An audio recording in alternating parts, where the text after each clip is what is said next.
Hello and welcome to the Euranet Plus Summit. During the lockdown, we're talking to politicians, journalists, and citizens about the big issues during the coronavirus pandemic. And this year, we're doing our special summit online with our panelists of journalists from across Europe.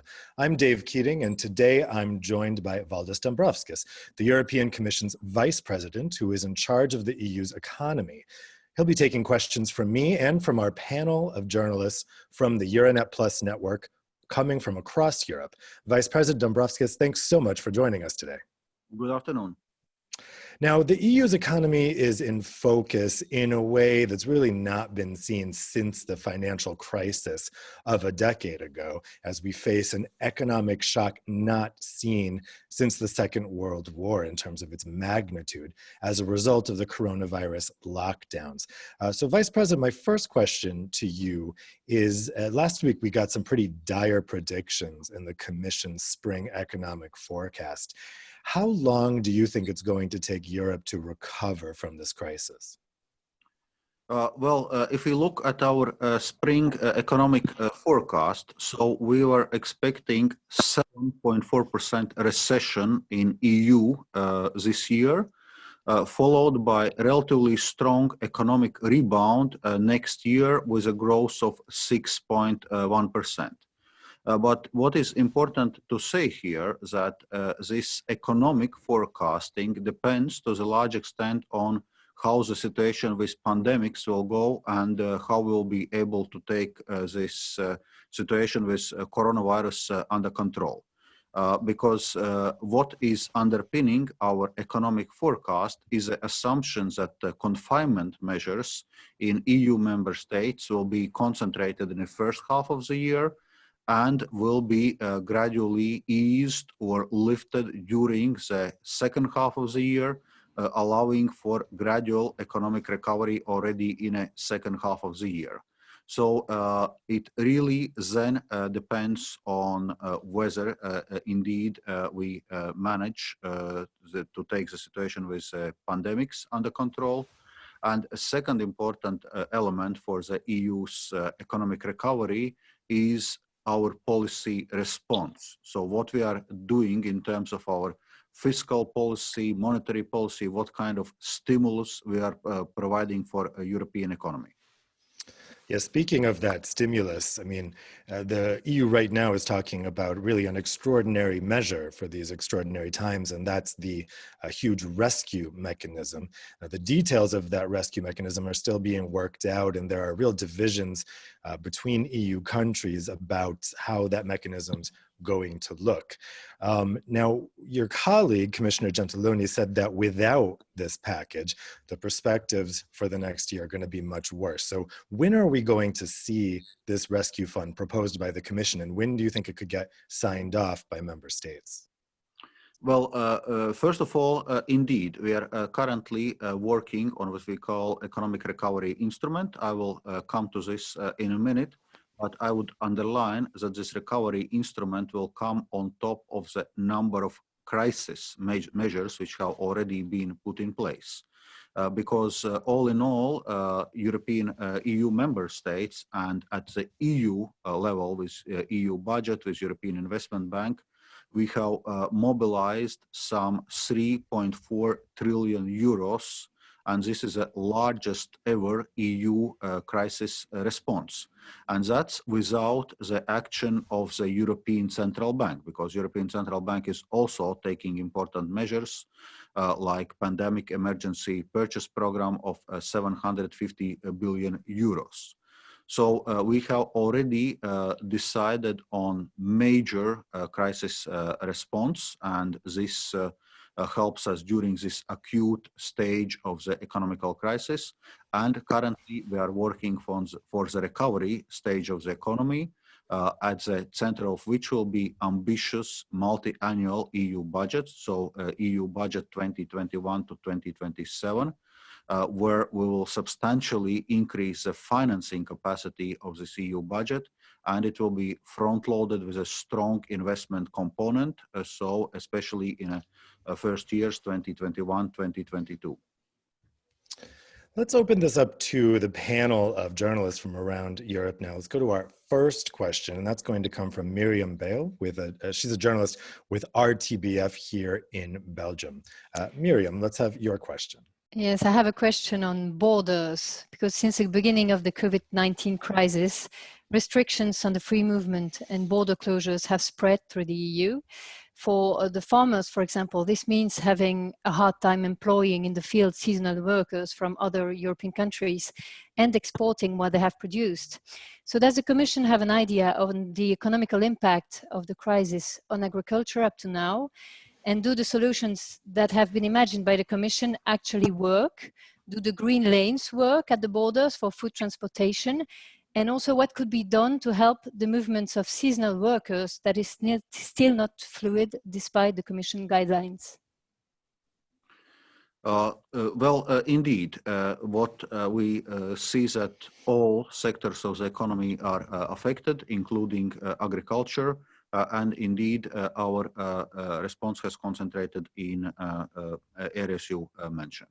So first on the green lines, this was something which we were setting up at the very beginning of crisis, when member states started to implement confinement measures and correspondingly also limit cross-border movements. We were working very closely with member states to make sure that borders remain open for movement of goods, especially essential goods like medical supplies and food, and eventually extended it to movement of all goods, aiming that trucks do not have more than 15 minutes waiting time at EU internal borders. And I would say the advice and the guidance which we had been giving to member states through this mechanism has been widely followed. So by and large, I would say this concept of green lines is working now during this period of confinement. As regards seasonal workers and mobility of workers, this is another aspect we are also working on. Of course, there, the point is that member states have put in place different epidemiological restrictions, restricting movement of people between countries, requesting, for example, self-isolation period for people moving from the countries. So we're looking how to address it and how to reconcile it also with free movement of labor. But there we must also accept that there's going to be certain restrictions because we cannot now just return to business as usual, saying everyone is free to move across the borders the way they wish. Because the epidemiological situation currently is not allowing from this, so it's only reasonable that there are certain precautions, and also when people are coming to work to other countries, that also the employment places have in their place also necessary precautions in terms of protective materials, including masks or other protective materials which are needed, including the possibility for social distancing, because all those requirements are still there and are needed to contain the pandemic. Now, the border closures aren't just affecting the single market, they're also affecting tourism, which represents 10% of the EU's economic output. And people in the tourism industry are really anxious to know if people are going to be allowed to leave their countries for vacations this summer. So let's go to Lydia Petkovic, a journalist with RTV Slow in Slovenia. She has a question on this subject. Lydia? Yeah, hi. A few days ago, the Slovenian government announced to extend temporary emergency aid for tourism companies, especially smaller businesses, until the end of this year. Mr. Dombrovskis, what kind of support will be made available in the Commission's recovery package for tourism, especially for smaller member states like Slovenia, given that we still don't have any concrete dates for reopening the borders across the bloc? And have you perhaps already prepared any special criteria regarding this aid? Thank you. Yes, as regards tourism sector, actually, exactly this week, European Commission will be adopting a package of measures on tourism and also guidelines for safe operations of transport services and hospitality sector, which are closely linked with this tourism sector. Among other things, this package will include a recommendation how to make use of airline vouchers, how to make them attractive for consumers as a compensation for cancelled trips. It will also provide guidance on reopening progressively internal borders in a coordinated manner. Of course, that will not only concern tourism, but also family reunions, frontier workers, business trips. So, in any case, the criteria will have to be that infection is under control and that there is enough hospital and testing capacity. So it will need to be done in a gradual, controlled manner, and taking into account a real epidemiological situation. As you already mentioned at the beginning, on the aid which is provided to tourism sector, indeed, as you know, one of the first measures European Commission introduced at the beginning of the crisis was a new temporary state aid framework, which gave much more flexibility for member states to provide aid to the companies in this situation in different sectors, but including tourism. We also took measures on allowing full flexibility of available EU funds financing for member states, and included 100% EU financing, so no need for national co-financing. Possibilities to provide guarantees to the companies so that banks are willing to continue to provide financing to companies in this situation, and a number of other measures. And we hope that these measures will help the tourism sector in this situation, but also many other sectors of the economy. Because overall, our strategy to deal with this crisis is to preserve as much as possible productive capacity of EU economy. It means to preserve as much as possible European companies, to protect as much as possible jobs and incomes of people, because the better we'll be able to protect our companies, the faster the economy will be able to recover once the confinement measures will be over. So, I mean, the short answer, are people going to be able to take holidays this summer? Is it likely? Well, that's exactly what our this week's guidance will be for, to allow, as I said, for gradual reopening of borders, and also for tourism for tourists to travel cross border during the summer. But as I said, certain preconditions and certain precautions will have to be in place. Now, as I mentioned before, we're still waiting for an agreement and a proposal on the recovery mechanism. But one of the big debates is how that's going to be structured in terms of loans and grants. Now, your fellow Vice President, Frans Timmermans, told members of his Socialist Party that it would be 1/3 grants, 2/3 loan. Could you confirm this and maybe give us some more details about the recovery mechanism? Indeed. As I was mentioning, we are currently preparing recovery instrument, which will be based on the next multi-annual financial framework 2021-2027. So what is the basic idea? We would not change in major ways our current multi-annual financial framework, so which we now call core MFF, or core multi-annual financial framework. And on top of this, we would propose a recovery instrument, which will be financed by common EU borrowing in the market. So European Commission would go to the markets, do the borrowing, and provide financing to member states, both in terms of loans and grants. Exact proportion of loans and grants is still to be determined, still to be agreed. One thing what Commission is currently doing is outreach to EU member states to find acceptable landing zone because the views of member states vary on this topic. As we know, there are member states which insist very much on grants. There are member states very hesitant to accept grants financed by EU common borrowing. So we need to find a common landing ground, both in terms of the size of this recovery instrument.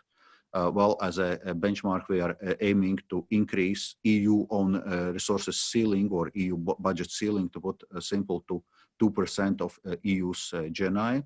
As we know, currently EU budget is just about 1% of EU's GNI, and how exactly this share between loans and grants is going to be. So it's still work in progress, but in coming weeks, European Commission will come out with its proposal.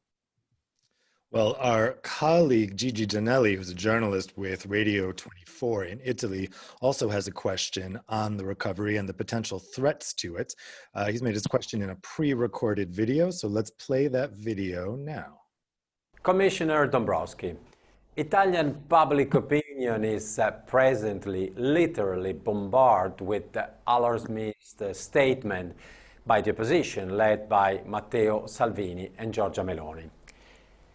The idea is north of Europe against us, against south of Europe.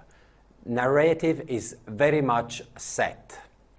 One of the strongest images that they are painting is that in the aftermath of this crisis, of this pandemic crisis, Italy might progressively lose its sovereignty. They're claiming that Brussels is forcing Rome to grow its debt, to accept a huge debt that will weigh on the shoulders of a generation of Italians. Commissioner Dombrovskis, do you believe that such a risk might undermine financial mechanisms that regulate the euro? How could you reassure Italians, Italian public, which today seem somewhat confused? Thank you very much. I would say this is a very misleading narrative here. Because what is happening in reality. On one hand, indeed, we have provided for much more flexibility for EU states budget, for EU member states budgets in terms of its fiscal deficits. So we have generated so-called, we have activated so-called general escape clause, meaning currently we are not applying the restrictions which are normally there within Stability and Growth Pact on the level of budget deficit. And member states, of course, are actively using it. And already in a spring economic forecast, we saw that indeed all EU member states will have substantially increased budget deficits this year. So on average, we expect a budget deficit of some 8.3% of GDP. And actually, we expect in all member states except one, that budget deficit will exceed 3% of GDP, which is a treaty reference value. So yes, we provided this fiscal capacity, but of course it's for member states to determine how much this fiscal capacity they are using and how much they are increasing their deficit level. Then we are providing financing possibilities for EU member states so that actually EU member states can raise this financing on favorable terms and finance the immediate crisis response. Because it's clear that we need now to respond in terms of healthcare expenditure, in terms of support for companies, in terms of support for workers. We all need this. So the question is how to raise this financing at acceptable terms. and there different actions, including the action of European Central Bank. I mentioned this pandemic emergency purchase program, which helps to ensure that all EU member states have access to markets at reasonable terms.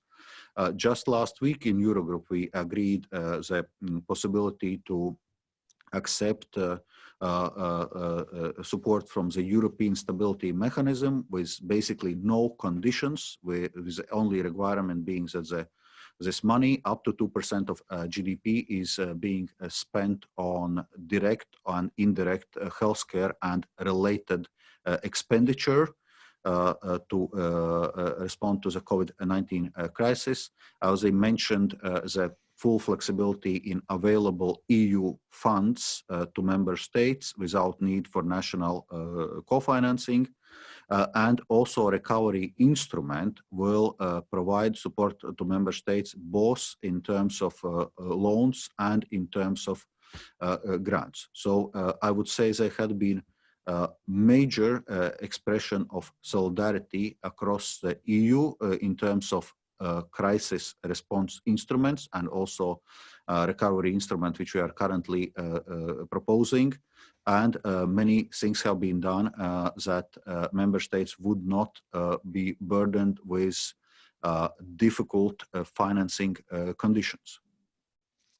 Now, can you understand, though, the skepticism towards the ESM because it was built for such a different time in terms of the financial crisis? And how exactly, you mentioned that there will just be one condition, which is that it should be spent on healthcare. But how will supervision of that condition work? Indeed, we know that this discussion on European Stability Mechanism is very complicated in Italy, but it must be said that currently the support which is provided through European Stability Mechanism is provided on entirely different terms. So there are no classical macro-financial conditionality, so there's no such conditionality. The only condition or requirement is that this money is being spent on this COVID-19 direct or indirect healthcare or related costs. But also there, what Eurogroup has agreed that is going to be interpreted broadly so that member states will not have difficulties to justify expenditure at the level of 2% of GDP. So basically, the only thing which European Stability Mechanism now will do will provide financing to Euro area member states on very favorable conditions with interest rates which will be lower than member states could raise in the markets with long maturities. So basically provide financing during this difficult time, so to say, with no strings attached. Well, the South is not the only region that's been suffering from this crisis. In fact, it's really all of Europe that's been suffering, including Poland. And that's where our next question is coming from. It's asked by Patrice Wizga. I'm sorry if I messed up that name. He was a journalist with Polski Radio in Poland. Pat? Thank you. Poland is discussing the need to design a support plan for the economies most affected by the epidemic. We have, of course, our national aid program. But could you please tell us more about the way European Commission would like to support economic growth through the new recovery fund, and which part of the aid could go to the countries of our region and to Poland? Thank you. On this, I think from European Commission side, we had been very clear. We are facing here symmetric economic shock. So all EU member states have been affected. We need now to finance recovery, and financing of this recovery cannot take place at the expense of poorest regions or poorest countries. So from that point of view, reinforced cohesion policy, exactly aiming at poorest regions and countries, will be important part of this recovery instrument. Now, in terms of which exact shares, how exactly this money is going to be distributed, it's, as I said, something which is still being worked on, and the European Commission will come with its proposal within the next few weeks. And once again, to emphasize that reinforced cohesion policy is going to be an important part of this proposal. Now, a big concern for some countries has been that countries like Germany, they have a lot of firepower and able to prop up companies, but a country like Poland might not have so much firepower. So how can the Commission specifically help countries that don't have these big reserves of cash to prop up their companies? Well, indeed, when we are discussing recovery instrument, we need to take into account that the possibility for countries to respond to the crisis, including to support their companies, is varying across Europe. There are high debt countries which have more limited room of maneuver, like southern countries. There are countries with overall a lower level of economic developments, like Central Eastern European countries. And certainly we need to support these countries also to ensure that they can help their companies to stay afloat, and that we do not widen the divergence across different regions and level of developments of different economies. So therefore, as part of our crisis response, we will also propose, what we call now preliminary solvency support instrument or equity support instrument, which will be an EU-level instrument to support investments in companies, including SMEs, exactly to level up the playing field to the larger extent, and exactly to take care of the fact that member states' capacity to support their companies differ. So we'll be coming with an EU-level instrument for that. Now, another thing some countries have been concerned about is that a lot of the rescue mechanism so far has been in the context of the Eurozone. Now, Poland doesn't use the euro, and just like Poland, Bulgaria and Croatia also don't use the euro. But there's been suggestions in those countries that perhaps quickly joining the euro could help them weather this economic storm. The Bulgarian Prime Minister said just that, said that even being in a waiting room, as he put it, will help to overcome the crisis more easily. So Marta Mladenova is a journalist with Bulgarian National Radio, and she has a question on this subject. Marta?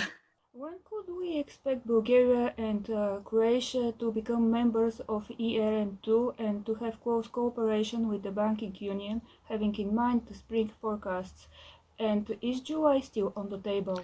Yeah, as regards this question, indeed, we are working closely with Bulgarian and Croatian authorities.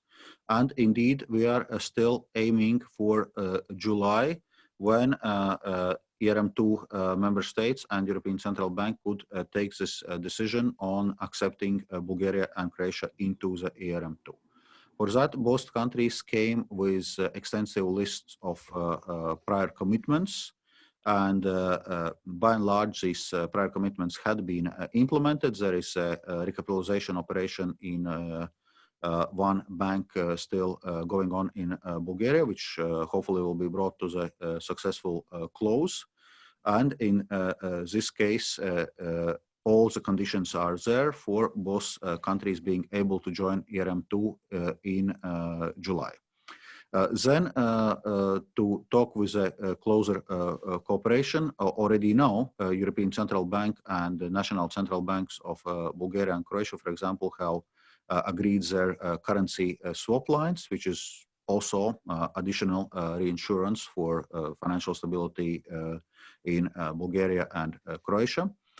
You mentioned ESM. ESM indeed is available only to Eurozone countries or countries which are ESM members. In fact, ESM was open and still is open to all EU member states, but it requires paying in some capital and providing guarantees to be able to benefit then from ESM support if it's necessary. Currently, indeed, it's a fact that no non-Eurozone country is a member of ESM. So ESM indeed currently is providing support only for Eurozone countries.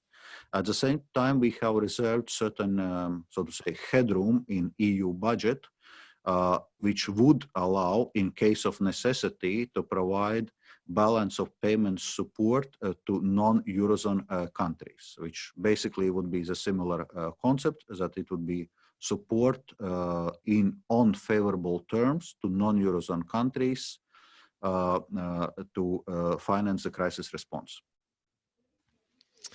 Now, there's been a lot of discussion during this crisis about how ongoing efforts to fight climate change are going to be affected by the crisis. Of course, the sudden drop in economic activity has also meant a big drop in emissions. And some people are saying that the EU should hit the pause button on climate efforts, since right now it may be too expensive for Europe to be pursuing these policies. So our colleague Claudia Knopke, a journalist with AMS in Germany, has a question on this point, and she's going to be asking the question in German. Ja, und vielen Dank dafür, Kommissar Dombrovskis. In Deutschland, aber nicht nur in Deutschland, mehren sich die Stimmen, dass es jetzt viel wichtiger sei, die Wirtschaft in der Corona-Krise wieder auf die Beine zu bringen, statt viel Geld in den Klimaschutz zu stecken.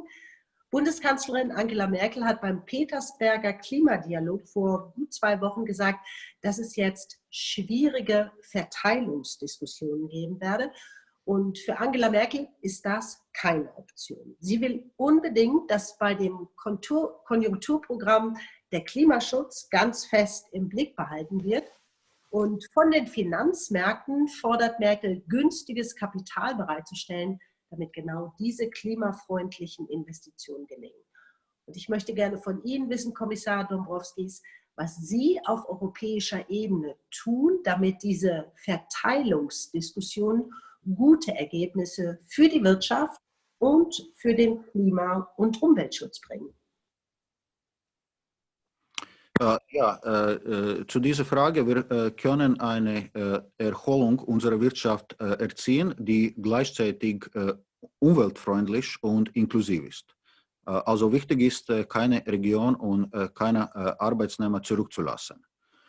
Es bleibt unser Ziel, Europa bis 2050 klimaneutral zu machen und die richtigen Anreize zu setzen, um die Klimaziele zu erreichen. Weil der Klimawandel und der Verlust der Artenvielfalt stellt weiterhin ein großes Problem dar. Deshalb wird der Green Deal eine wichtige Rolle bei der Wiedererlebung und Modernisierung unserer Wirtschaft spielen. Danke. Vice President, I wanted to ask about von der Leyen's vision for the economic recovery, because President von der Leyen has said she wants this to be a green recovery, and that the economic recovery should be in line with the Commission's climate goals. So on that subject, is bailing out airlines consistent with this approach? There's been a growing chorus of complaint about all the public taxpayer money that's going to airlines without conditions from green NGOs. Would you say airline bailouts are consistent with a green recovery? First of all, when we are discussing green recovery, indeed, this will be, as I said, important part of our recovery instrument, that what we put there in terms of investments are compatible with the goals of European Green Deal, with our goal of climate neutrality by 2050, with our Paris goals, which, as you know, we are looking whether we can be ambitious in terms of emission reductions by 2030. So this is the overall context of this recovery plan. From that point of view, we are also looking at the question now on support for different European companies, what scope there is also for putting some green conditionality, if you want. This is, of course, something where we'll need to find a proper balance. Because now it's clear that, for example, you mentioned airlines. Airlines are faced unprecedented situation. most fleets of airlines are grounded. And it will probably take also relatively long time for air travel to resume to the previous levels. So the question here is following: do we want to lose our airlines? Do we want to lose our connectivity? Especially, I would say that's an issue for peripheral regions, which needs this connectivity, for island states. Just to give some examples. So at the same time, we are looking, so what kind of greening conditions are feasible, so that indeed we can support our companies to stay afloat, because we need our airlines. We cannot let them now to go down. But at the same time, indeed, we should use this opportunity for greening. And the same goes also for other sectors, whether it's automotive or agriculture or many other sectors, because we are providing support to many different sectors, and we should be looking to which extent we also can put those greening conditions. But there, it's also an important communication issue, because we will be coming out of severe economic crisis, as you yourself said. For the EU, it's unprecedented economical crisis. So we will need to be dealing also with many, so to say, bread and butter issues. People will need jobs, people will need incomes. And if we only discuss green and digital at this stage, it may sound like a little bit out of attack. So it will be important that we find the right balance here, that not only we need economic recovery that is green and digital, we also need economic recovery that is inclusive. And finally, a final question for you, Mr. Vice President. What are we aiming for in terms of this economic recovery? Are we trying to get things to go back to normal, to how they were before? Or are we looking at a situation where, as we come out of this crisis, the economic model, the very structure that we build our economy on, is going to look different? Would you say the fundamentals of our economic model are going to stay the same after this crisis? Certainly our aim and idea is not that we should now be going completely back to business as usual. Indeed, we now need to look that we are providing major fiscal and monetary stimulus to the economy, and that the stimulus which we are providing is consistent with our longer term goals, with goals of green and digital transformations. And therefore, we should not be kind of locking us back in probably obsolete technologies or technologies which are going to become obsolete, but rather to see how to finance this recovery in a forward-looking way that allows or facilitates these green and digital transformations. Well, on digital, it may be more obvious in a sense, because what is happening now with the confinement measures, that in a sense we were forced to a large extent to embrace digital transition. We are having video conferences, we are having teleworking, we are, so to say, using those digital solutions to much larger extent than it was before. And I think that to the extent it will stay. And we need to adjust also our working habits, our working environment to the extent lock down this digital transition which is now taking place. Well, that's all the time we have for today. I want to thank the Vice President so much for joining us and taking our questions. And also thanks to all of the Euranet Plus journalists out there in Europe for asking such great questions. Vice President, I'm sure you have a lot of work to do, so we'll leave you to it. But thank you very much for joining us today. Thank you. Bye-bye.